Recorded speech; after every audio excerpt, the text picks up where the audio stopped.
दोस्तों 18 दिन के महाभारत के युद्ध से हर कोई परिचित होगा, लेकिन क्या आप जानते हैं कि इस युद्ध के बाद पांडवों के साथ क्या हुआ और कहां चले गए भगवान श्री कृष्ण? नहीं तो आइए जानते हैं उसके बाद की कहानी को। पांडवों के शिविर पर हमला। युद्ध के बाद द्रोणपुत्र अश्वत्थामा अपने पिता की मृत्यु का समाचार मिलने के बाद व्यथित हो गया था। युद्ध के दौरान अश्वत्थामा ने दुर्योधन को वचन दिया कि वह अपने पिता की मृत्यु का बदला लेकर ही रहेगा। इसके बाद उसने किसी भी तरह से पांडवों की हत्या करने की कसम खाई। युद्ध के अंतिम दिन दुर्योधन की पराजय के बाद अश्वत्थामा ने बचे हुए कौरवों की सेना के साथ मिलकर पांडवों के शिविर पर हमला किया। उस रात उसने पांडव सेना के कई योद्धाओं पर हमला किया और मौत के घाट उतार दिए। उसने अपने पिता के हत्यारे धृष्टद्युम्न और उसके भाइयों की हत्या की। साथ ही उसने द्रौपदी के 5 पुत्रों की भी हत्या कर डाली।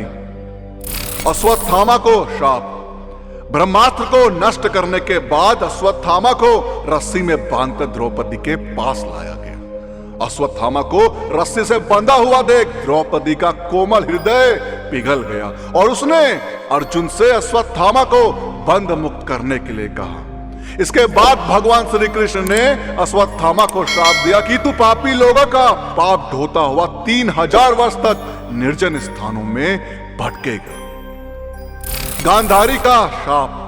युद्ध के बाद महर्षि व्यास के शिष्य संजय ने जब गांधारी को इस बात की जानकारी दी कि अपने साथियों और द्रौपदी के 7 पांडव हस्तिनापुर में दस्तक दे चुके हैं, तो उनका दुखी मन गम के सागर में गोते लगाने लगा। सारी पीड़ा एकदम से बाहर आ गई। उनका मन प्रतिशोध लेने के लिए व्याकुल हो रहा था। इसके बावजूद भी वह शांत थी। लेकिन जब उन्हें यह पता चला कि पांडवों के साथ भगवान श्री कृष्ण भी हैं, तो वह आग बबूला हो गई। वह सभा में जाकर श्री कृष्ण पर क्रोधित होने लगी और शाप दिया, जैसा मेरा कुल समाप्त हो गया, ऐसा ही तुम्हारा वंश तुम्हारे ही सामने समाप्त होगा और तुम देखते रह जाओगे।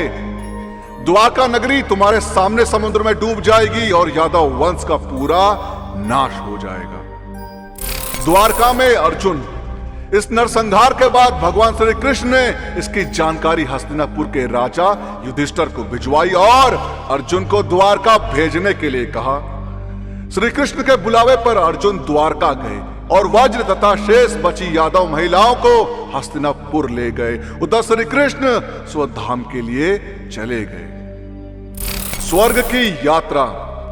श्री कृष्ण के मारे जाने और यदुवंशियों के नाश से दुखी पांडव भी परलोक जाने का निश्चय करते हैं और इस क्रम में 5 पांडव और द्रौपदी स्वर्ग पहुंचते हैं। एक तरफ जहां द्रौपदी, भीम, अर्जुन, सहदेव और नकुल शरीर को त्याग कर पहुंचते हैं, वहीं युधिष्ठिर सशरीर स्वर्ग पहुंचते हैं। हालांकि उन्हें अपनी एक गलती के कारण कुछ समय नरक में भी बिताना पड़ता है।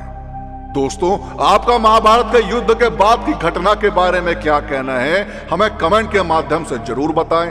और इस वीडियो का पार्ट 3 चाहिए हो तो कमेंट्स में पार्ट 3 जरूर लिखें। और साथ ही साथ अगर आपको हमारी आज की वीडियो पसंद आई हो तो टारगेट रखते हैं 5000 लाइक। अब 5000 लाइक इतने ज्यादा तो है नहीं, तो इस वीडियो को लाइक और शेयर करना ना भूलें। और जिन लोगों ने अभी तक हमारी चैनल को सब्सक्राइब नहीं किया, उनसे मेरी गुजारिश है कि हमसे जुड़े रहने के लिए और ऐसी ही और भी वीडियोस देखने के लिए हमारे चैनल को सब्सक्राइब जरूर करें।